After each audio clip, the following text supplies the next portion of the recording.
this speaker series.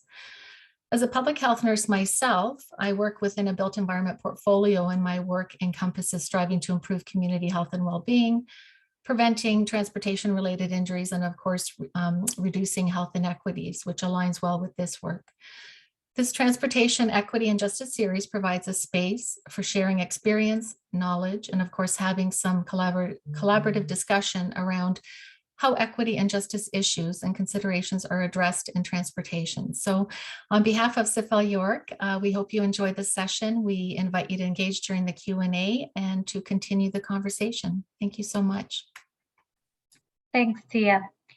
And now I would like to introduce Professor Roger Keil, who is moderating this session. Professor Roger Keil is currently the professor at the Faculty of Environmental and Urban Change at York University and has extensive experience and research across a global suburbanization, cities and infectious disease, regional governance, and urban political ecology.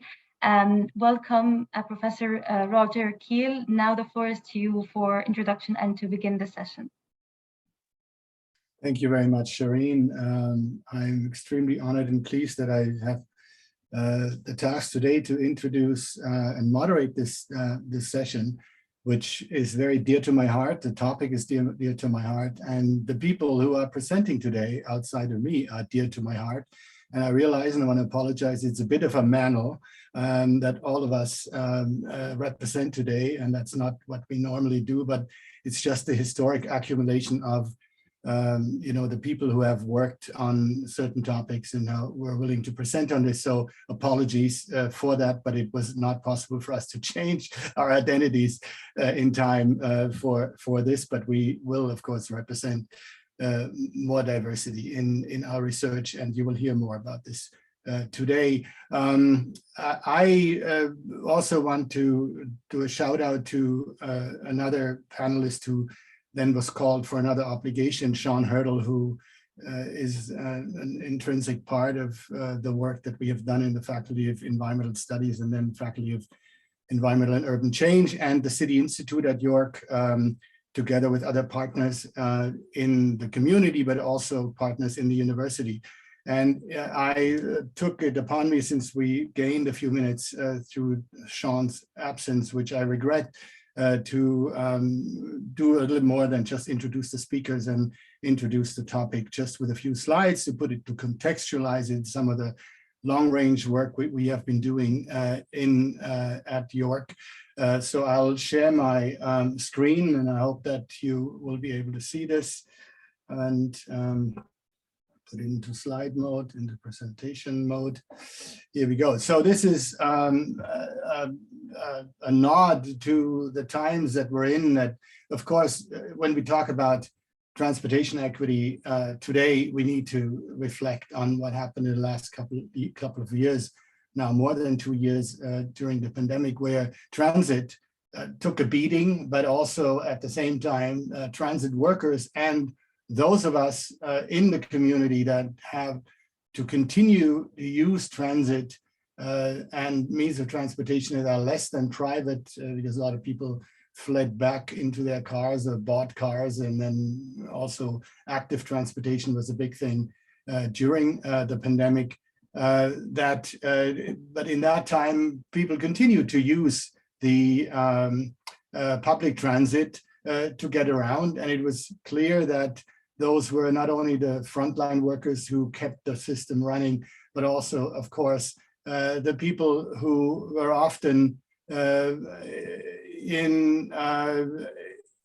precarious positions in jobs that were keeping the system going everywhere, in healthcare, in personal care, and in retail, that were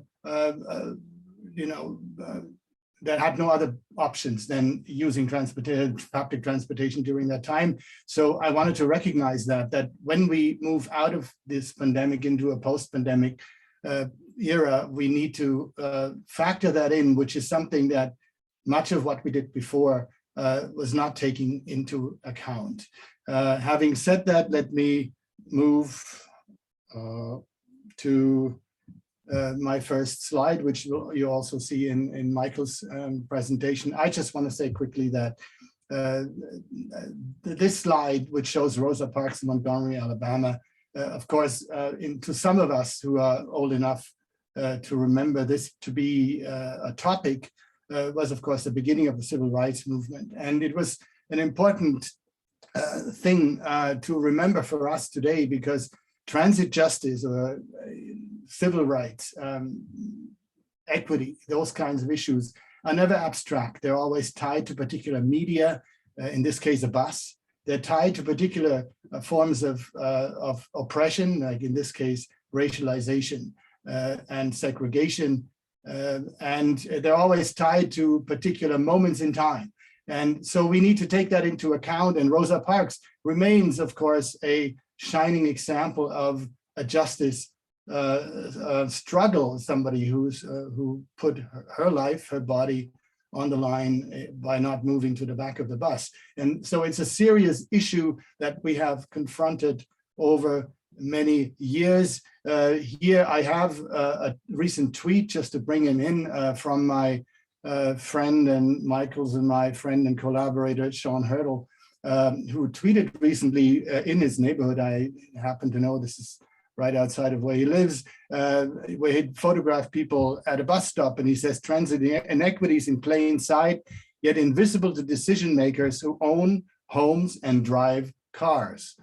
Transfer points, so-and-so in Toronto, to and from radicalized, I think he means racialized and low-income communities. Let's cut service and have a small, shitty shelter. This is unjust. This is a great statement by our friend Sean, and could put us, of course, right into the middle of the conversation that we would like to have today. And I'll come back to this in a couple of minutes. I just want to also contextualize this.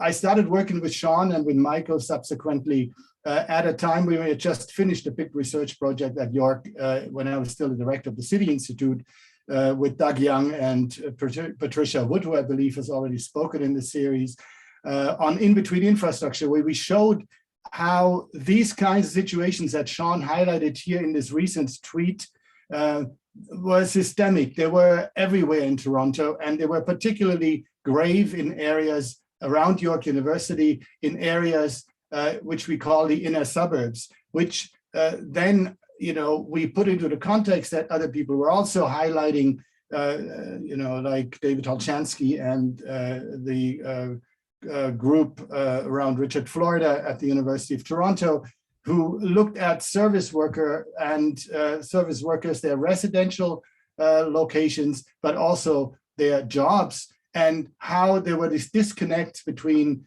what the geography of work, the geography of residence had to offer in terms of connectivity through the public transportation systems. So terms like transit, desert made the rounds, and now, of course, to a group like this is now part of the alphabet that we're using.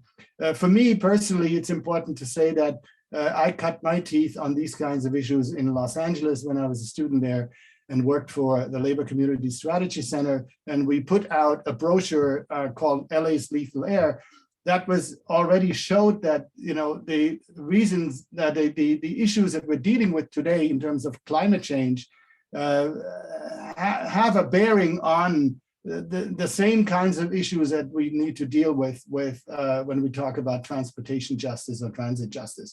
It is the people on the bus in Los Angeles who have the longest ways to work. It is the people who have to pay the price, not only in terms of the money and the expenses of having to get to work long distances to low-paid jobs, but they're also the ones who pay with their health through pollution and equivalent problems.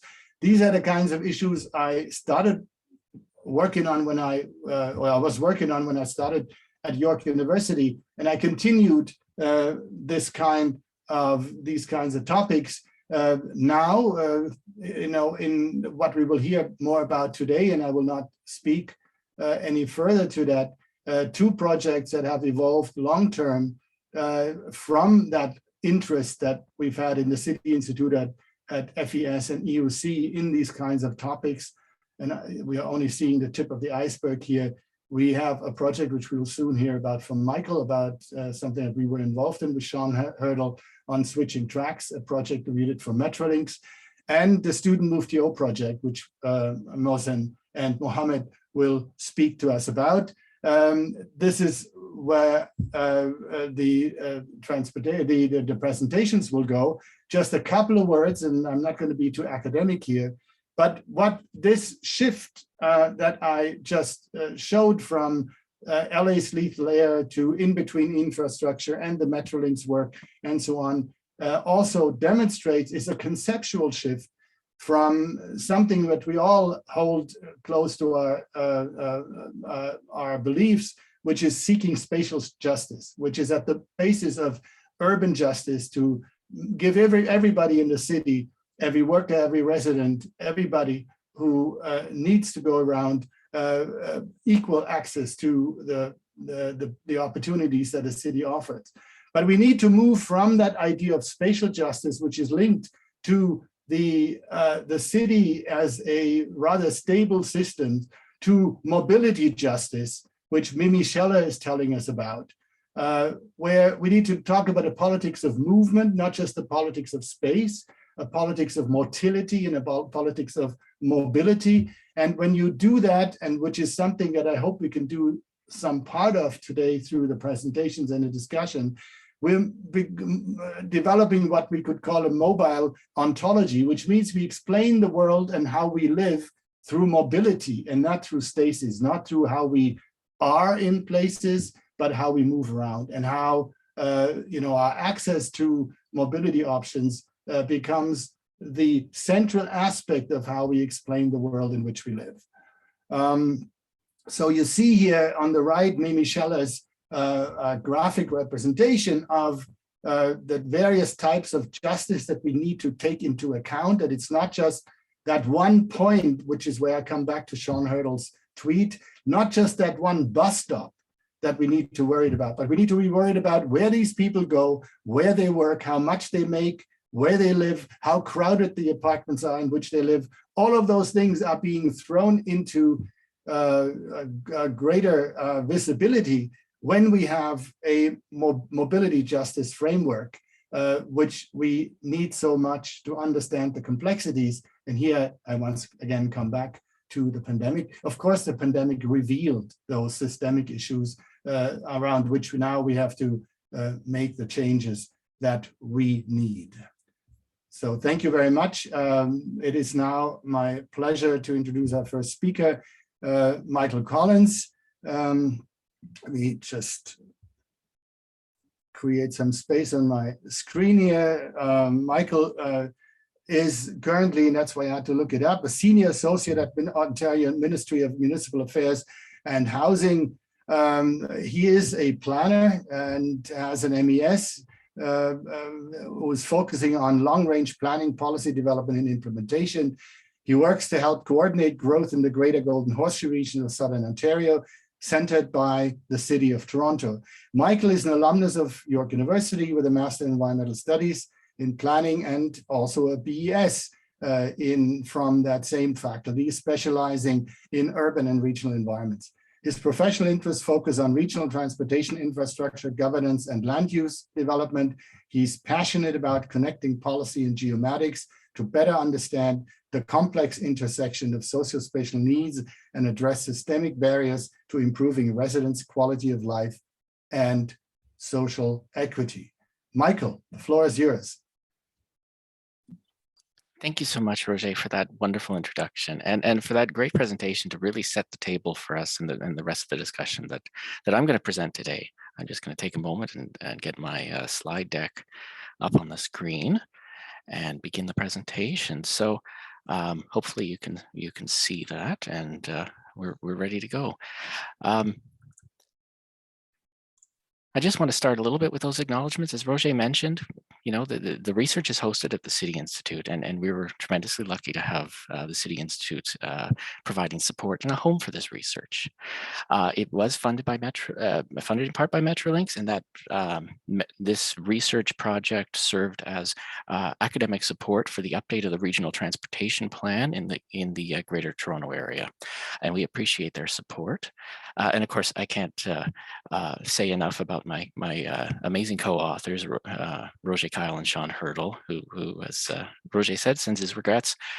Their tremendous passion and leadership and insights when it comes to marrying equity with planning and spatial issues is an inspiration to me.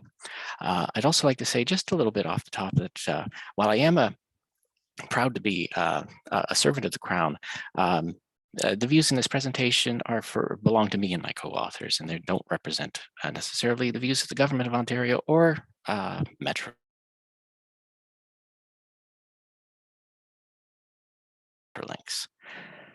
So I have, but as Roger set the stage off the top, you can't have a conversation when you're talking about transit equity without acknowledging the legacy of social justice and environmental justice and the work that's been done on those areas. I'll go into, make the connection to transit equity and give you a definition of our transit equity. And then I'm going to get into a little bit more of the specifics, because one of the key things that we are looking to do is bring that story of the concrete examples of the infrastructure to the lived experiences of the people, and basically try to reveal those stories. We'll highlight that through some case studies, but also illustrate that there are some leverages that we have in place today that we can use to advance it. And I'll finally close with some considerations when planning for transit equity. So first, on social justice.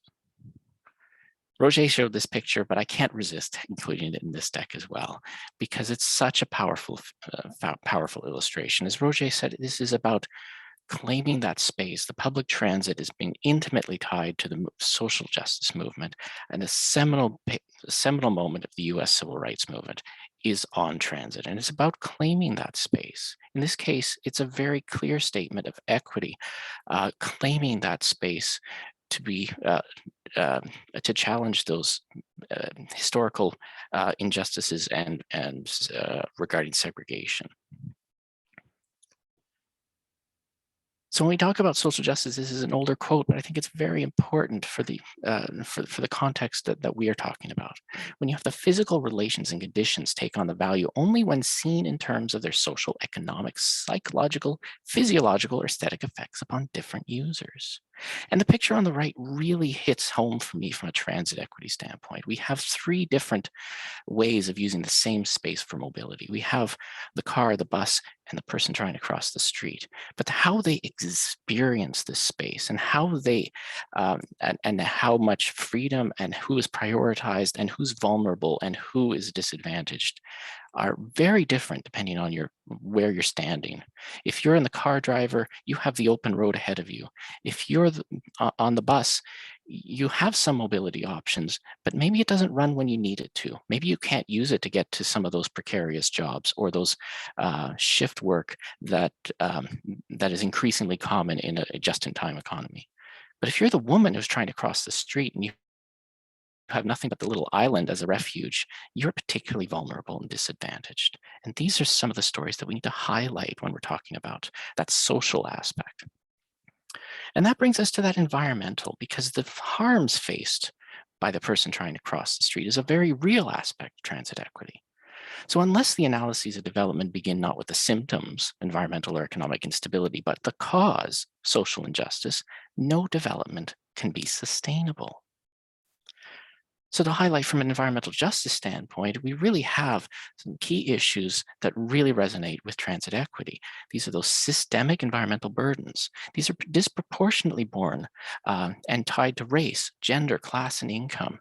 There's a disproportionate exposure to harm. When you're the person crossing the street, you're facing that and risking your harm.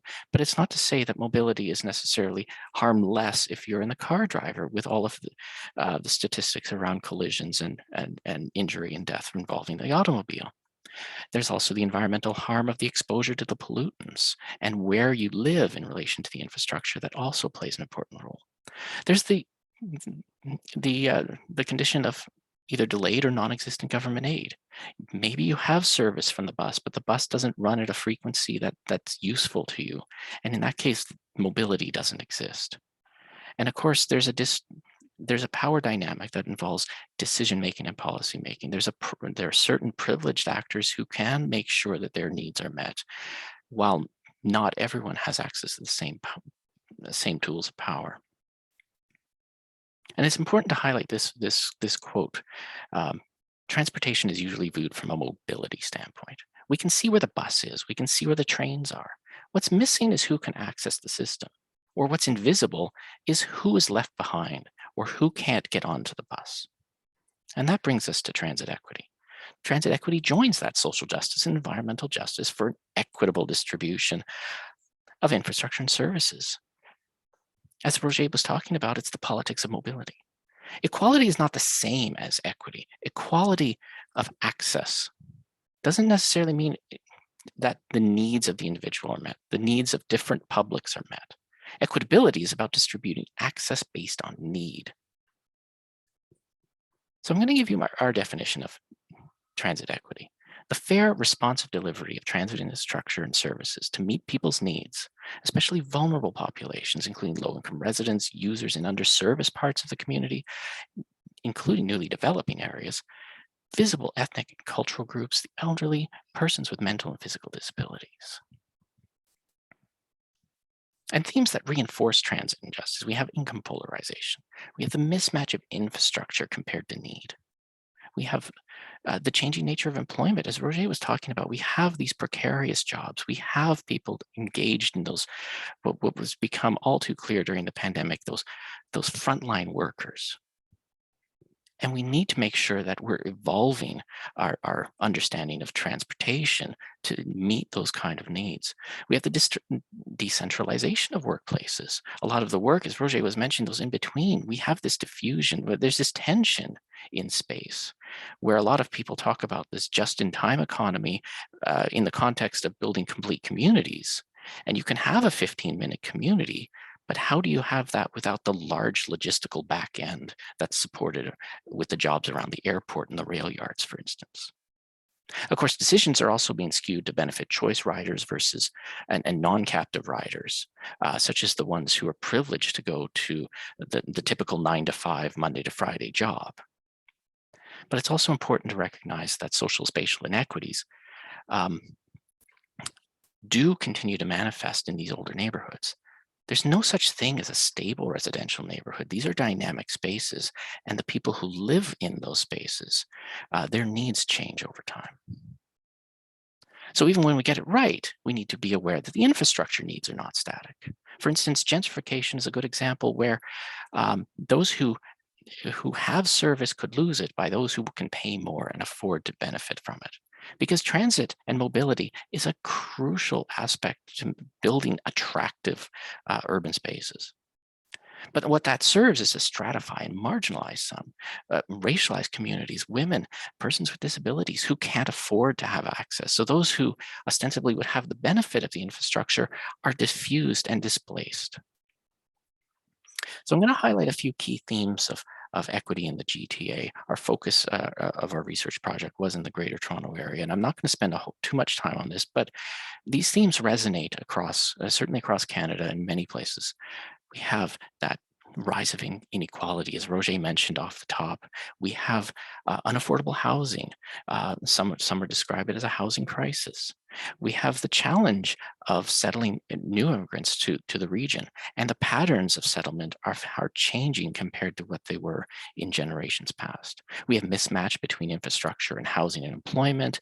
We have that employment inequality, and we also have the cost. So I'm going to try to bring that visible with a couple of, very briefly on a few case studies. I'm going to start with the Mount Olive neighborhood, which is in the northwest part of the city of Toronto. This is an area that's largely built through the 1960s to 1980s and reflects kind of a car-centric built form. It's very much highway focused with former provincial highways 27 and 50. We have Finch Avenue, which is the picture in the lower right, with wide avenues, long spaces. And what that does, it creates these long gaps for amenities, but it also creates challenges to access infrastructure when you're not prioritized as a car driver. You have those few safe crossings, which expose transit users to personal harm and injury and death. But because of its location spatially, it's also subject to arbitrary fare boundaries by crossing municipalities. So there's large employment districts very close to this neighborhood, but across a different municipality, which means they have to bear a fare penalty that wouldn't exist if they were relying on the automobile. It's also important to note that in the Toronto context, we need to recognize that suburban areas are very prime sites for immigrants to move to the region. 68% of this neighborhood immigrated since 1981, and 34% identified as coming as a refugee to Canada. So the needs of that neighborhood need to reflect the personal lived experiences of those people. And that said, this is an area where 32.6 still take transit to work, even though there are those disadvantages. So we need to recognize that a lot of those vulnerable, precarious, and frontline workers are living in these spaces and still need access to mobility. Another example is Springdale, which is a neighborhood in the north end of Brampton. For those not familiar with the Toronto region, it's the city on the immediate northwest of the city of Toronto. It's a population of nearly 700,000, so it's a big city of its own right. This is an area that started developing in the 1990s, and it focuses on that aesthetic, but this is an area that really hammers home the invisibility of mobility and the invisibility of needs, because the built form is almost exclusively detached, semi-detached, or row housing. So there's no subsidized housing, very few apartments, and the apartments that are there tend to be hidden, for example, as basement apartments. 85% of Springdale identifies as a visible minority, and 50% immigrated since 2001.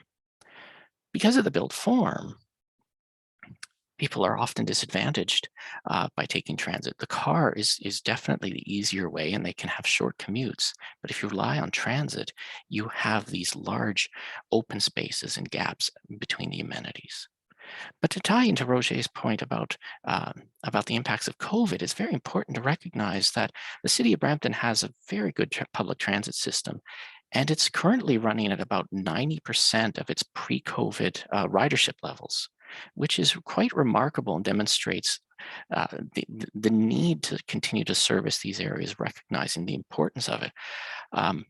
By contrast, the regional commuter rail network, GO Transit, operated by Metrolinx, is approximately 35%. So the subsidy per rider is skewed towards those commuter rails and riders, and not to the ones that are facing the infrastructure for the local transit in Brampton. And that's one of those hidden disadvantages that transit equity is looking to reveal. Lastly, I'm going to talk about Applewood, which is a neighborhood in Mississauga next to Brampton and Toronto, another big center. You can see it has its own skyline of its own right in the picture in the upper right. It's also that car-centered suburb built in the 60s to 80s, similar issues related to Mount Olive and Springdale, where we have these wide expanses, wide roads, really more of a highway than a street for pedestrians or cyclists. But unlike the other two, this is an area that's not growing. This is an area where 25% are 65 and older. So the needs between a very young community in Brampton versus an older community are going to be very different, although visibly it looks the same. And we need to interrogate that as part of transit equity to understand those different needs. So there are a number of policies already in place. I'm not going to cover those very quickly, but I do want to highlight just a few very quickly, just to simply say that the tools are already in place, at least in the provincial context, to minimize vehicle trips, promote accessible housing, affordable housing, promote development around transportation. The provincial policy statement covers the province. The growth plan for the Greater Golden Horseshoe goes further and explicitly calls to improve social equity and overall quality of life as part of implementing the plan, which is implemented by municipalities. And it makes those connections to prioritize transit investment and try to make those adjustments from the private automobile. Metrolinx builds on that by having a vision to build a sustainable transportation system aligned with land use to build those complete communities. So we have a number of the tools in place, and the opportunities are there. But it's not just about those artifacts, and we need to step back and say it's not about the streetcar or the car or the bicycle. It's about the users, and it's about us. And equity in planning can counteract those structural inequities, which all sounds great, and we can build a utopia like this. But without active intervention, all too often we'll end up with this continued entrenchment of those systemic barriers. On the left, we have a private bus that's part of a fleet owned by a downtown condominium complex in Toronto, that even though there's tremendous public transit, cycling, and accessibility in downtown Toronto, they have a privileged transportation network that allows the residents of the condominium to have a chauffeured experience through downtown Toronto. On the right, we have a long line of students who are just trying to get to school. And all too often, we need to remind ourselves not to focus on that trend, on the shiny baubles, the big infrastructure. We need to understand it. What we call the time-space arm race is really to prioritize those privileged riders and build infrastructure to serve them, such as the lines to the airport. But we need to recognize that there are a myriad of different users, and what works from a premium business class rider might not be appropriate or suitable for an employee that's trying to work in those areas. So there are winners and losers. And without deliberate recalibration of investment and decision-making to align with need, these will continue to be entrenched, and those disadvantaged will be left behind. So how do we achieve equity? There are 3 points. There's the network. Where do the lines go? Do they go to places that will serve those myriad of needs? Do they provide access to opportunities? There's the access. Does the train run? Does the bus run? Is it frequent enough? Can you rely on it? And then there's the price. Can you afford to ride it? But also, can you afford to live close by to access it? We heard from Todd Littman a couple of weeks ago about his rubric for transit equity, and I'm going to highlight those here. We have those horizontal. This is Rosa Parks, equal treatment on the bus. But we also have those vertical integrations. We need to consider the social aspects and the ability aspects. So how do we plan for equity?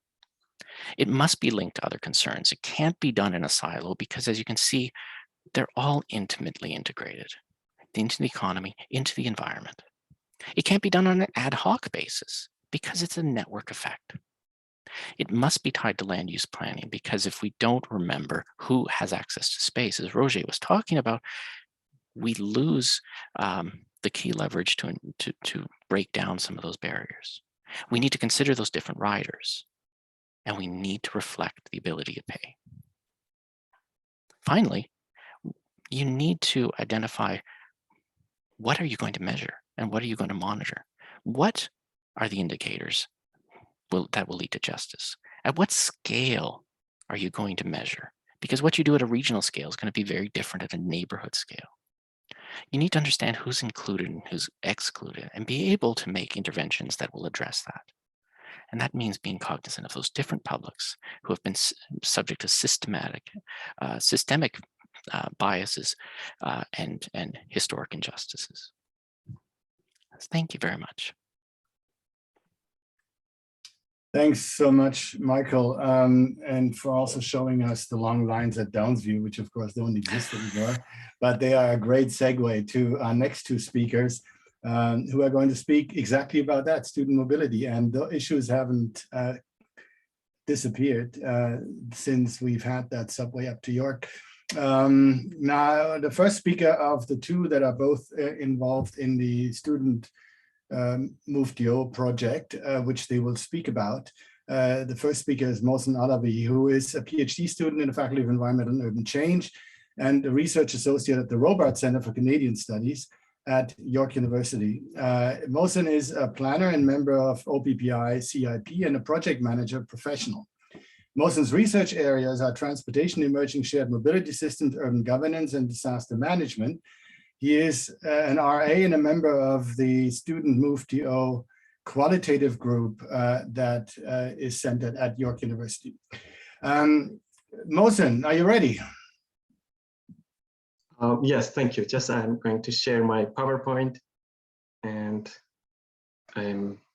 so can you see it? Yes, we can. Okay, thank you. Thank you, Professor Raja, for the introduction. I really appreciate it. It's a great pleasure to be able to participate and share our group's finding. Today, I'm going to talk about some of the results of Student moveto qualitative research team led by Professor Raja Keil, and I hope that this will be useful for all participants. Also, I want to mention that everything I'm sharing today is a preliminary findings of our group qualitative analysis, which is under review by our team. Here, I want to give you some information about the project. Student moveto is a collaborative research partnership designed to generate insight, debates, and action to improve transportation experience for post-secondary students in the Greater Toronto and Hamilton area. The partnership includes 10 colleges and universities, the Provincial Transportation Planning Agency, Metrolinx, the City of Toronto, as well as several community organizations, and is supported by a Social Science and Humanities Research Council grant. The goal of Student moveto is to better understand how students travel to and from campuses and other destinations, day-to-day travel destinations. Day-to-day travel by more than 600,000 post-secondary students in the GTHA affects this region's transportation infrastructure and will have broader implications for equity, health, and the environment. moveto qualitative team, headed by Professor Raja Keil at York University, was established to better understand the activity travel behavior of post-secondary students based on results of in-depth qualitative interviews and focus group meetings with students. Student moveto conducted a survey in fall 2019. In total, more than 18,000 complete responses were received, thus making Student moveto the largest and the most diverse student data ever collected and analyzed. 40 students of the Student moveto online survey participants from several universities who accepted participating in further research were selected by a qualitative research team for in-depth interviews. The in-depth interviews were semi-structured and took 60 minutes. Also, we had done a successful pilot focus group in February 2020 prior to the interviews. Due to the COVID-19 pandemic, our team shifted in-person interviews to online interview method. The focus of the interviews was on the travel behavior, mode choice, equity, and mobility variables that influence their choice, that I'm focusing on these parts. Today, through the in-depth interviews, attitudes of the participants toward public transit and private car mode were examined. Also, barriers to increase public transit use by students were explored, that I'm focusing on these aspects. We used qualitative method and in vivo qualitative data analysis software to manage thematically coded data and the patterns within the data from in-depth interviews to analyze the transcripts and evaluate the attitudes of secondary students in the GTHA toward the private car and public transit mode of transportation and equity variables, such as affordability, accessibility, and accessibility to the transit system. So our study provides first of its kind data and insights on topics identified through a collaborative effort, which can be used to inform public policy and bring change.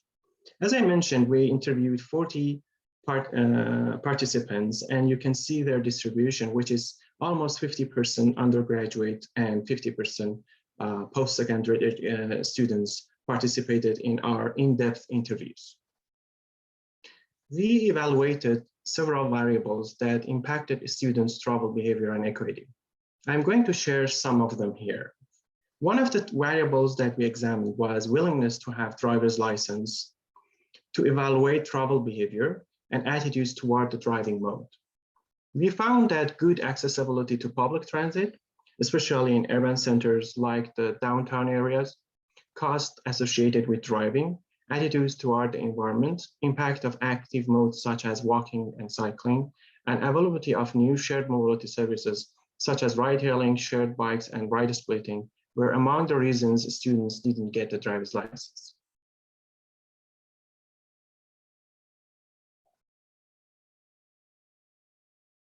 Sorry, I think, okay.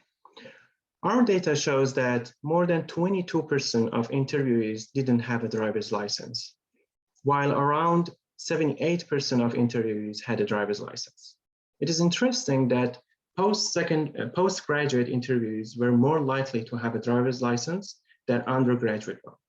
81% of postgraduate interviewees had a driver's license, while less than 72% of undergraduate students had a driver's license.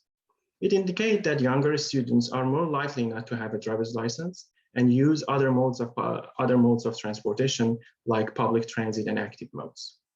We analyzed follow-up questions and we found that in addition to the mentioned variables, job is another factor that forced students, especially postgraduate participants, to obtain driver's license. More than 87% of students who had a job and work outside had a driver's license, while this rate was 50% for students who didn't have a job. Another factor is location and origin of the trip.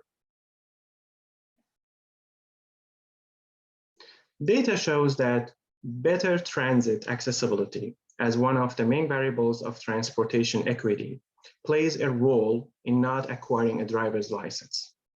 Interviewees who were living in downtown or more densely populated area with better access to the public transit services are more likely not to have a driver's license and use public transit mode.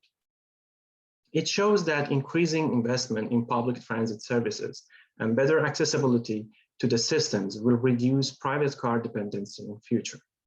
So as you can see here, I chose 3 quotes as examples from the transcripts to show the impact of location on participants' attitudes toward the travel mode choice. One of them lived in suburban area of Milton, another one lived in downtown Toronto, and the third one lived on campus. Only 35% of those who had a driver's license owned a car. It is interesting that around 22% of the students who had a driver's license mentioned that they will consider to buy a car in future, while others mentioned that they won't consider to buy a car. So it seems that driver's license rate can be considered as a variable to predict modal shift and attitudes toward the mobility modes. Also, we found that majority of the students who lived on campus didn't own a car. The main reasons were affordability and destination, which was accessible by using active modes. Also, we found that multimodality is important, and participants who had access to several modes to solve the first and last mile issues used public transit mode. The results of this investigation shows that increasing investment in public transit, proposing multimodal systems that solve the first and last mile connection issues by, for example, using shared mobility modes, may reduce private car dependency in future. Cost of the commute was another variable that we explored. Affordability was one of the main concerns of the participants that emerged as a key theme of interviews. More than 61% of the interviewees thought that the public transit costs are high, and only less than 39% believed that the cost is reasonable. Double fare was among the main issues that increased cost of transportation for students who lived outside Toronto, especially students who lived in suburban areas. Majority of interviewees believe that local and regional transit services should propose fare discount for post-secondary students to increase affordability.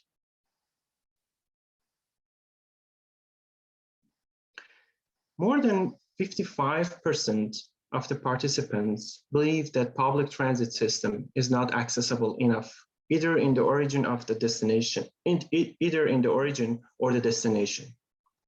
Majority of the students who mentioned that the transit system is not available or accessible lived outside downtown area. Average travel duration from home to the campus was more than 45 minutes, and travel time estimates were based on the direct question answered by the interviewees prior to the COVID-19 pandemic. So we asked them to tell us about the duration prior to the pandemic.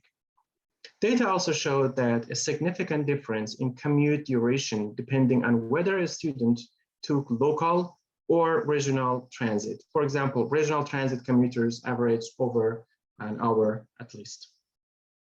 Time and accessibility to the transit services are two major variables that impacted participants' mode choice.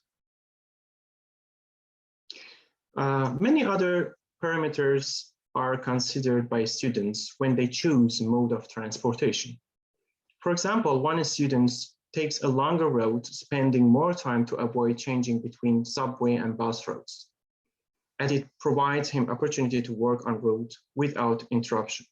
Some prefer different routes in different times of the day, depending on the safety, regardless of the cost and time implications.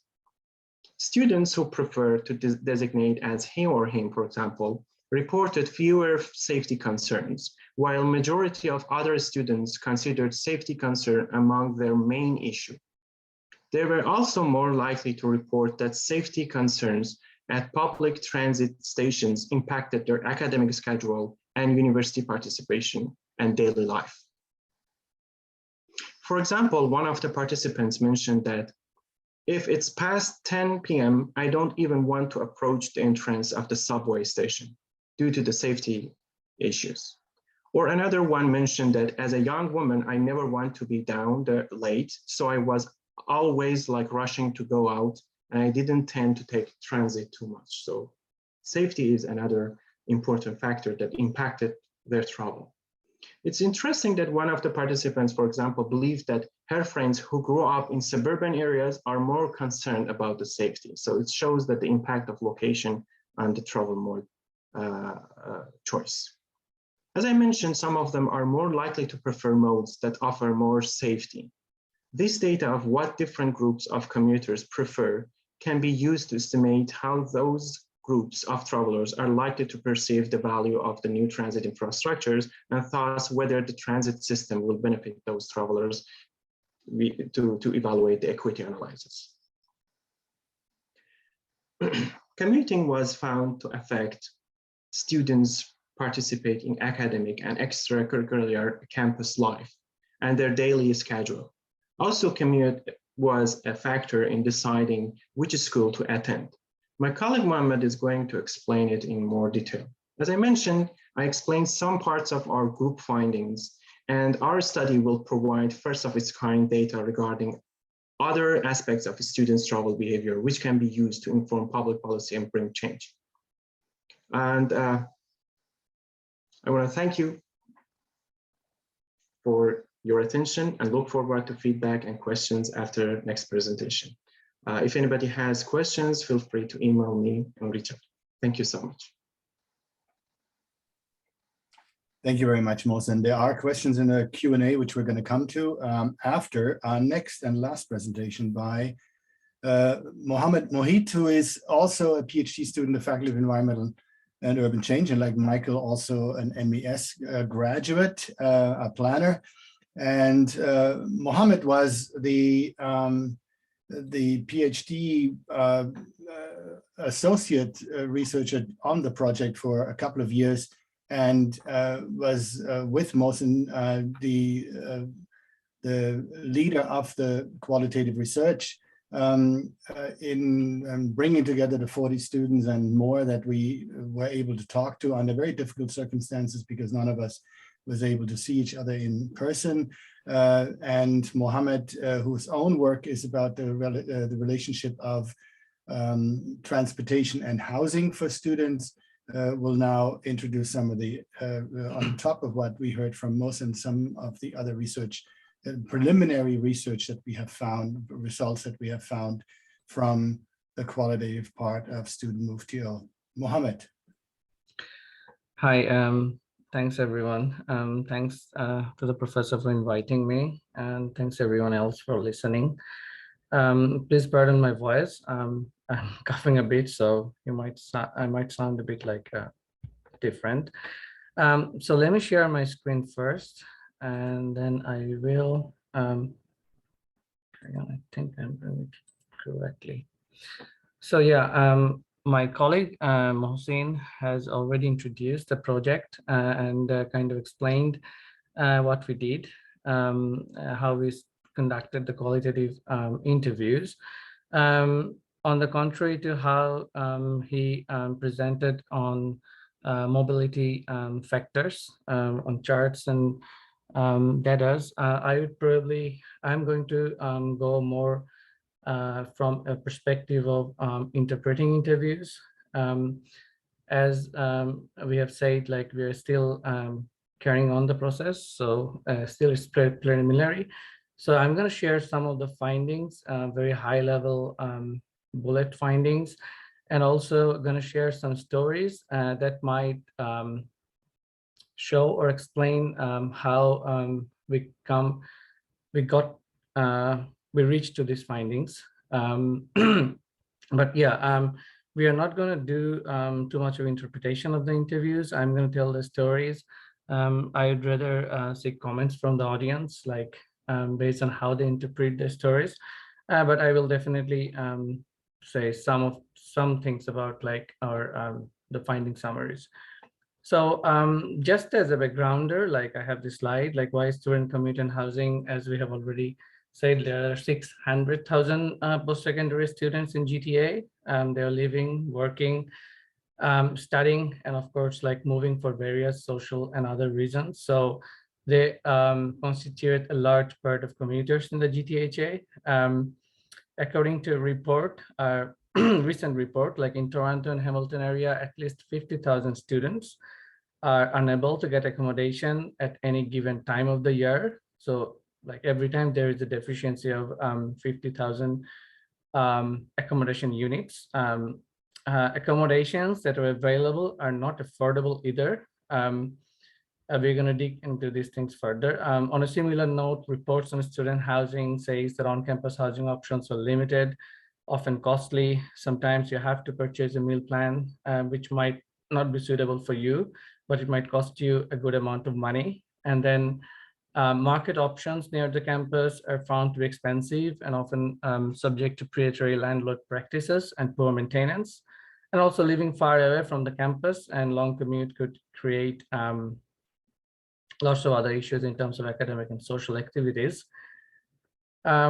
So I'm going to move to our like very high level summaries. So what we realized from the interviews, and these are probably not new to a lot of us, like we have been a student, I'm still a student, and experiencing a lot of these things myself firsthand.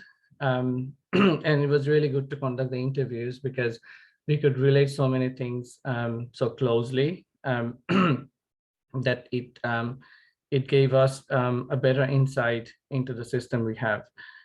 So commute and housing choices are, what we found is that commute and housing choices are a barrier to successful and reasonably comfortable student life. It directly impacts academic success and job prospects. Students reveal that they are discouraged from going to campus because of their commute, which impacted extracurricular campus activities as much as academic studies, and yet they couldn't afford housing near campus. So they had to commute and kind of like avoided school when they could to avoid the commute.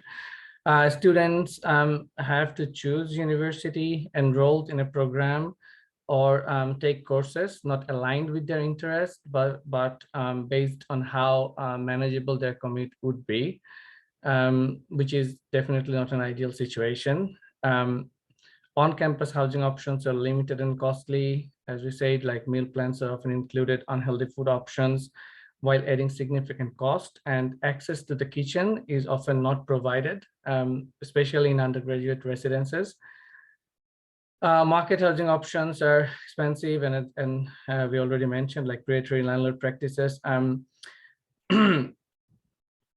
But we must acknowledge that the needs, we found that the needs are very significantly due to financial situation, family structure, and expectation as a citizen of a city, as well as aspiration as a student. And things vary a lot depending on what type of program someone is studying. Like, for example, someone who is studying engineering could face different sets of difficulties than who is probably studying in creative industries such as photography or media art and so on.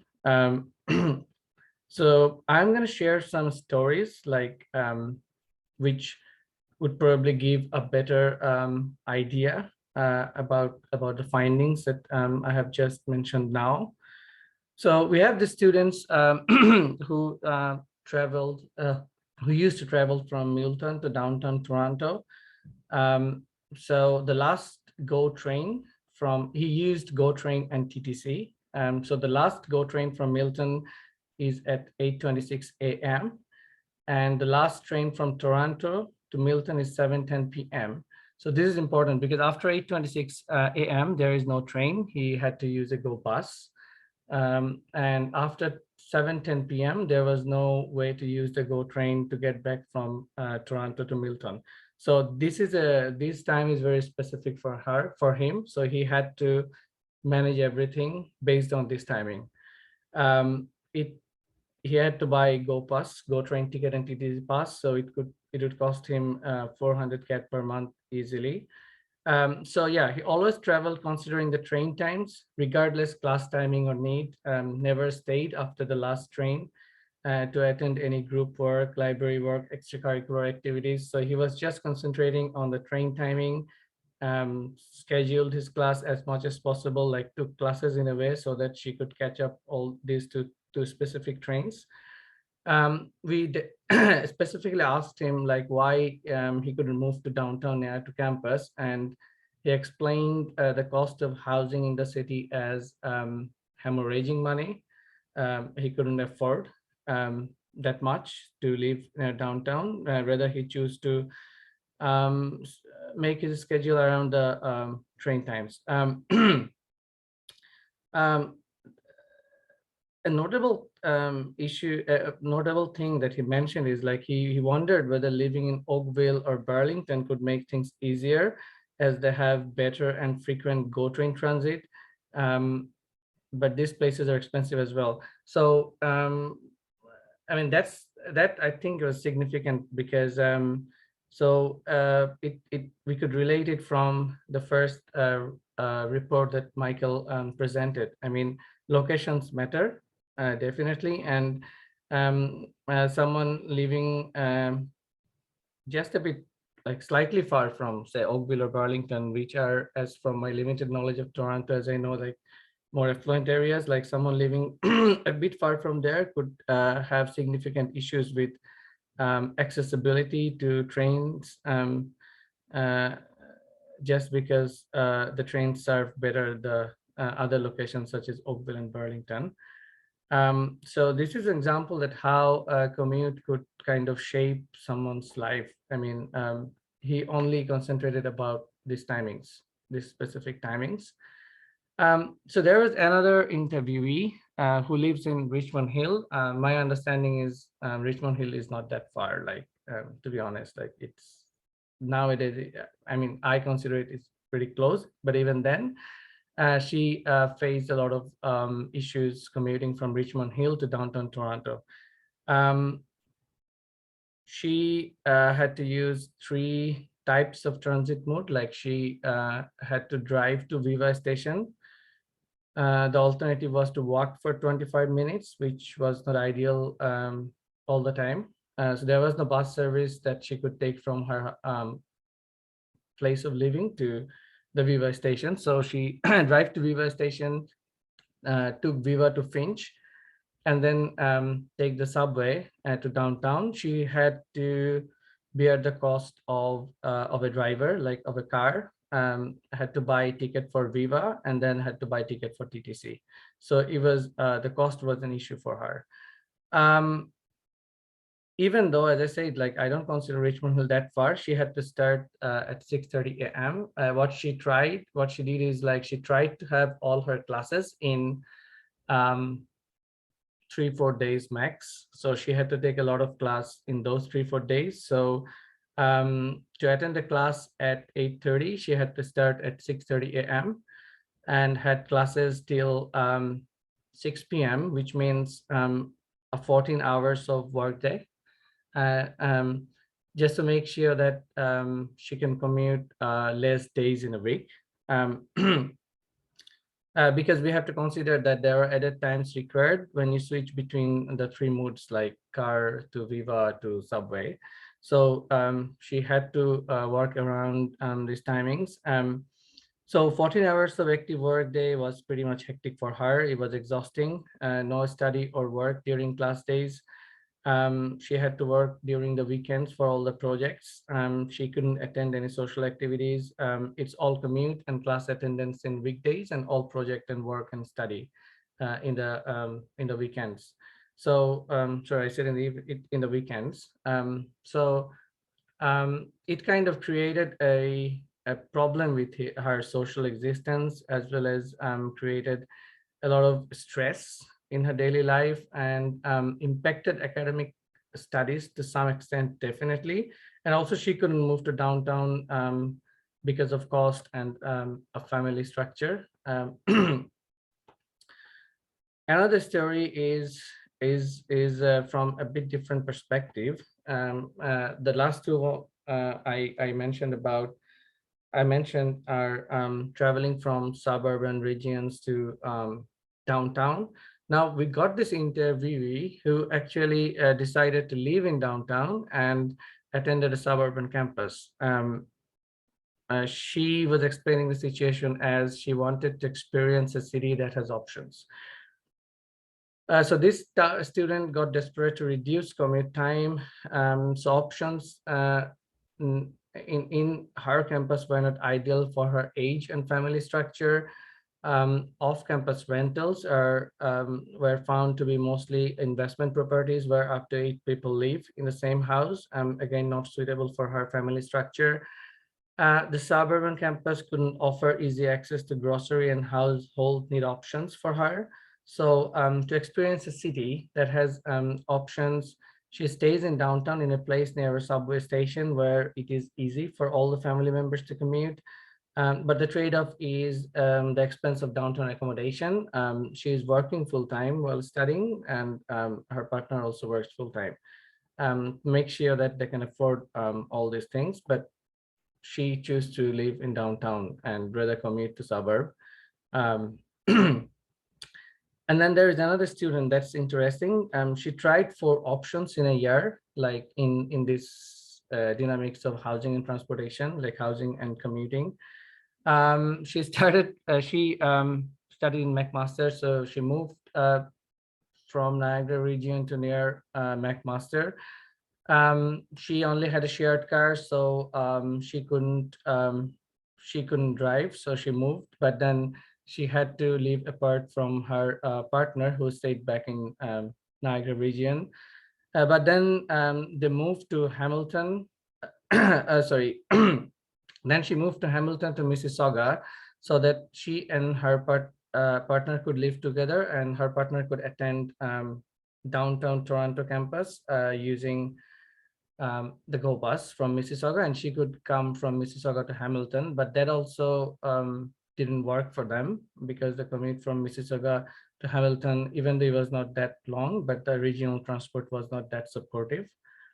So then they again moved from Mississauga to Hamilton and found a place to live together. However, finally they moved to Niagara and decided to buy a car so that like she and her partner could have different cars and use them as they just wanted to get rid of all this hassles of moving and trying to find a solution. So yeah, that's an example like how people probably opted for a car. Also, there are cost implications. We learned from another student that for student housing, you have to like spend at least $16,000 a year, like depending upon which university you go to. Like some universities have meal plans that you must purchase, whether you like it or not. However, in this case, to avoid commute, she took a job at campus as a campus assistant, which waives the accommodation fee. But the problem is that every term she has to ensure she gets the job. Like it's a term assignment, so she has to make sure like she gets a job every term. Otherwise, she have to return to his parents' house, which is a bit far, like which is not in a commutable distance, like not an easy commutable distance. So there are various other participants, like there were international students who had little information on off-campus living. There were students with different types of commuting pattern, like the health science students who needs to move from lab to lab,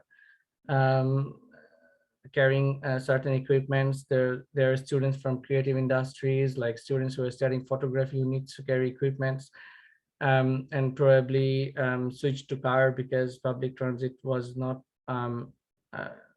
able to cater their needs. And there are also mature students with 3 children for whom like location was a big priority, not only for his studies, but for his children's school as well. So particularly this person always tried to live in downtown, regardless whatever the cost implications are. They had to sacrifice on other things in their daily life. So these are just a few stories I'm sharing. There are a lot of interpretation to be made from these stories. And as I said, like there are other stories as well. But yeah, that is it for now from me today. We will come up with more stories and interpretations in future. So thank you. Thank you very much, Mohammed. Such rich and detailed presentations from all 3 of our speakers. And we have a few questions or comments in the Q&A. And I would like to go there immediately. So we have a few minutes left to have a conversation about issues that have been brought up and perhaps other questions that might come in the Q&A, and perhaps also the speakers have questions for each other. So I have questions for the studentmoveto project speakers. And so there's one for Mohsen from the top. Here is Kim Bakani, who asked, were participants who participated in the in-depth interviews compensated? Were interviews conducted in English? If so, were translation services offered to students speaking, for only English-speaking participants? Did any of the students require accessible public transportation like Wheel-Trans? Mohsen, but also Mohammed, please, if you could answer. Yeah, thank you for this great question, Kim. And in our in-depth interviews, we didn't have students with mobility impairments, but studentmoveto, we analyzed students with mobility impairments constitutes 0.8% of overall sample of the studentmoveto, with some schools reaching a rate of closer to 2%. And the students with mobility impairment reported greater use of modified vehicle and shared modes. It's interesting.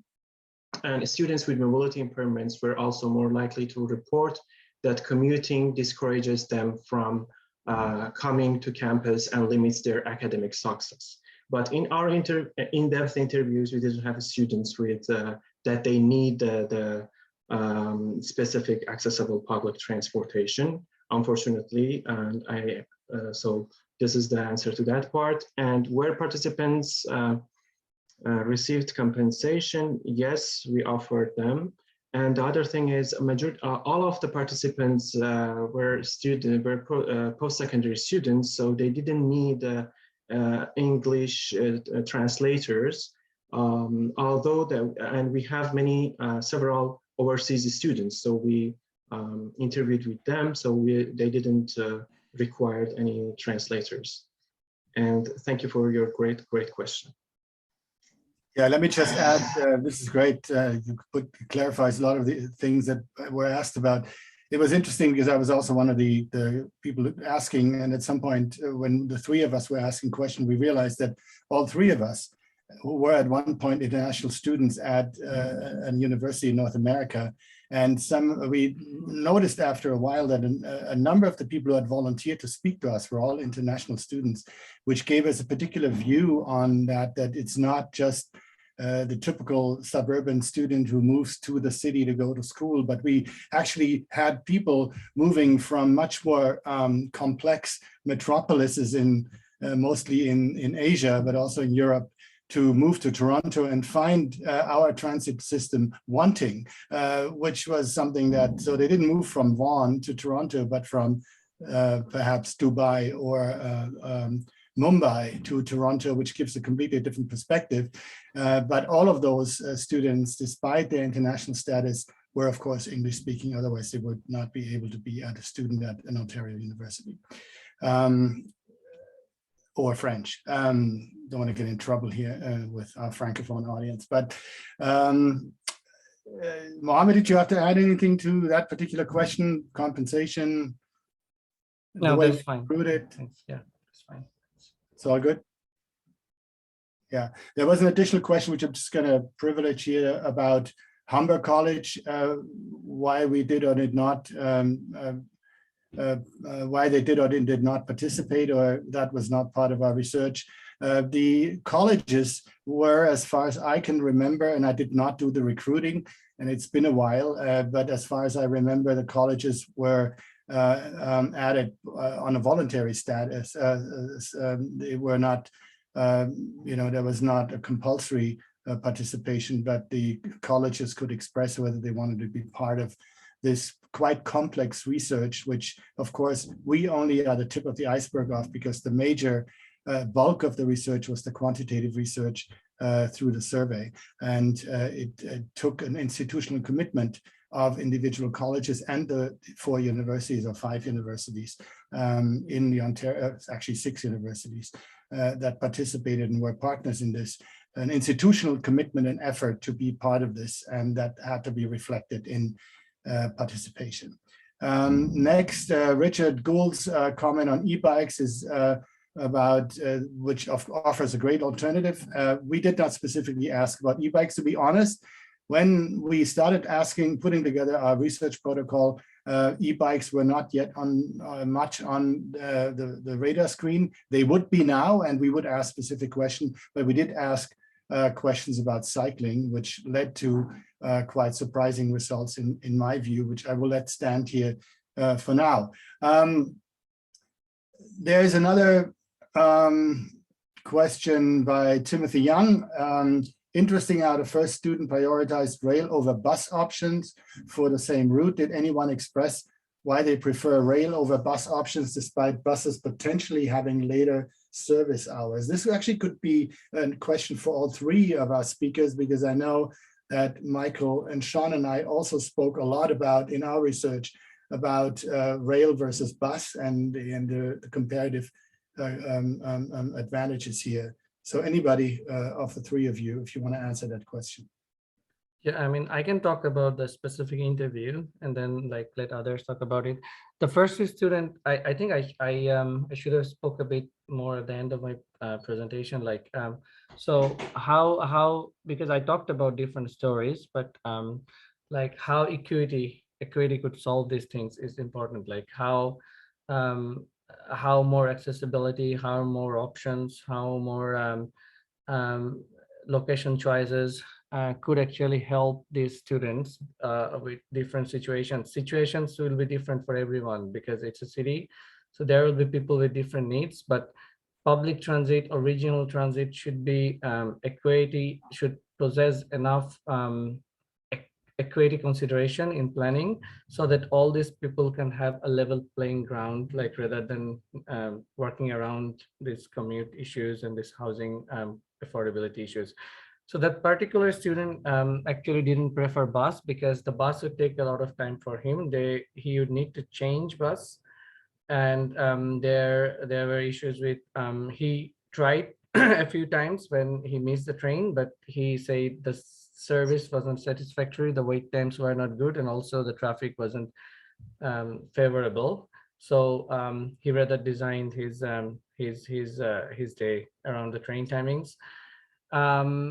Also at night, he had issues with the last mile travel, like from the bus station to his place was not a very convenient walk. It's the same.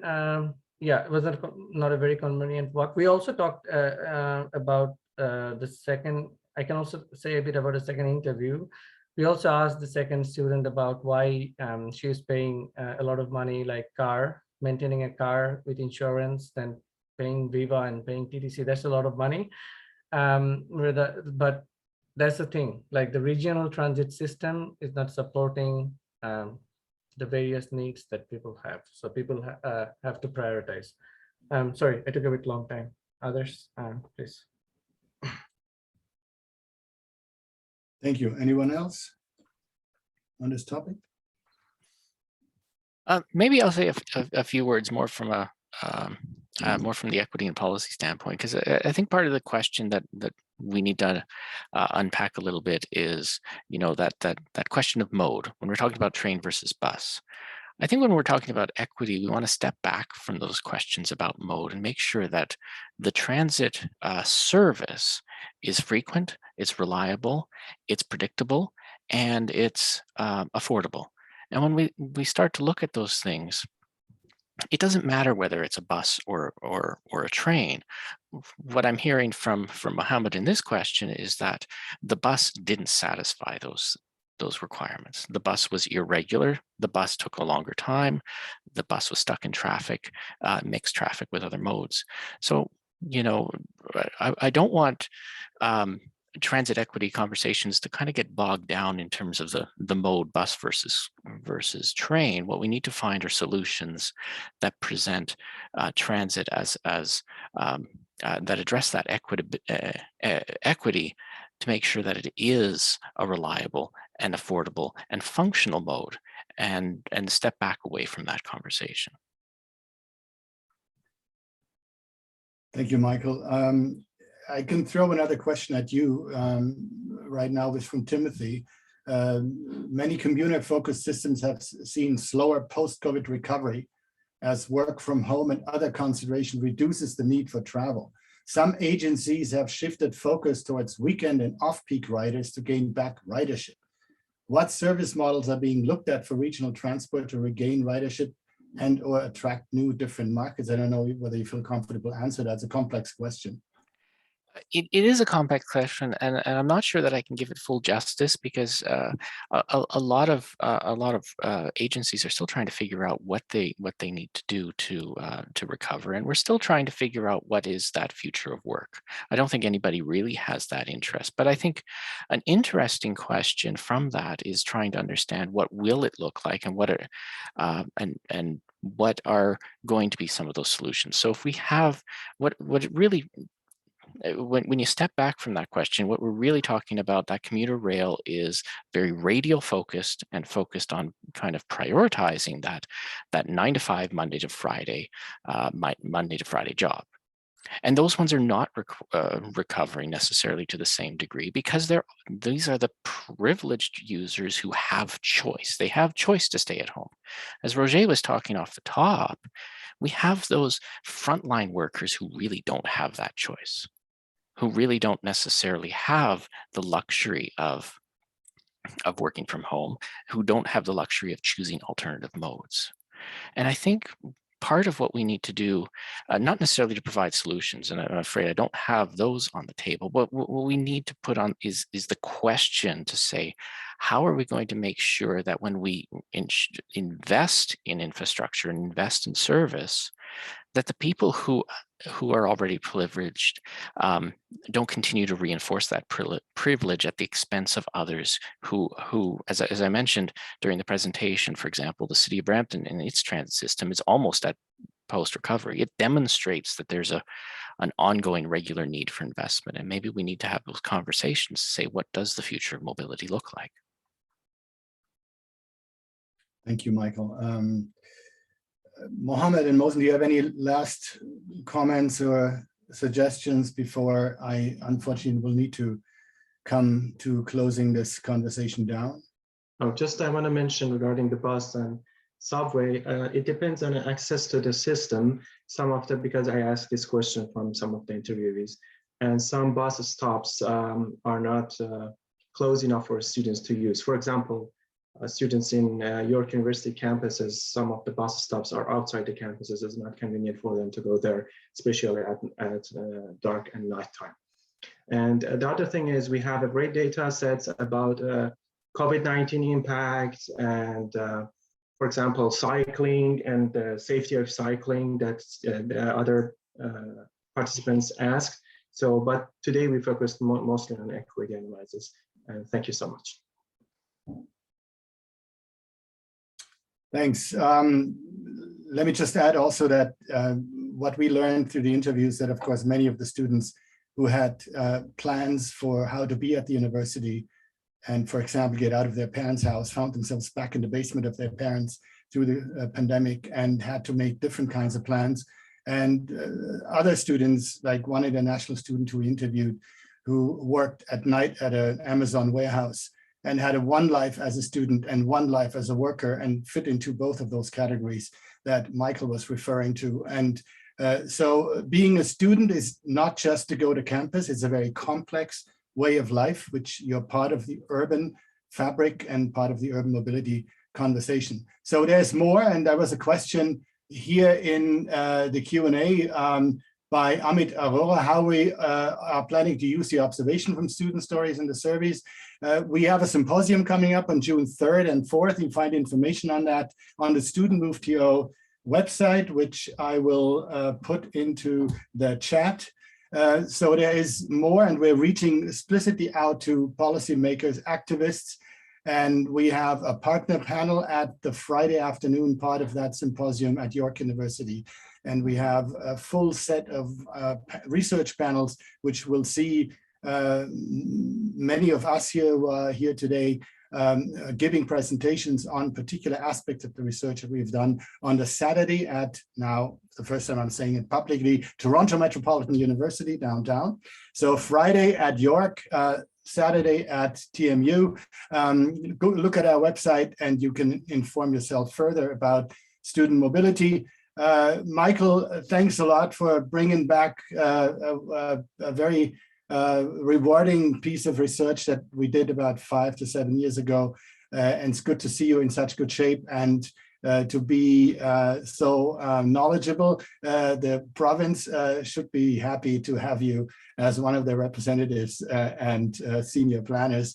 This has been a great event. I would like to thank everybody. And before I close this down, I'd also thank our host, CFAL, for bringing us all together and giving us the opportunity.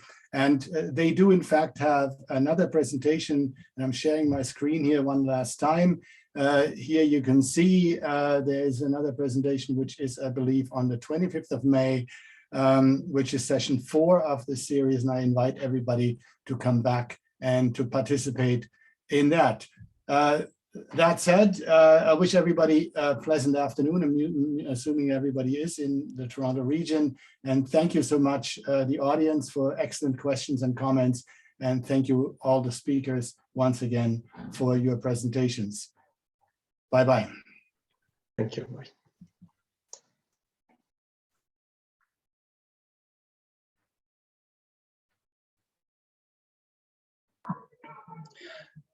Thank you very much, Raja, for such a great session. Thank you. Thanks, Ali. Take care. Bye.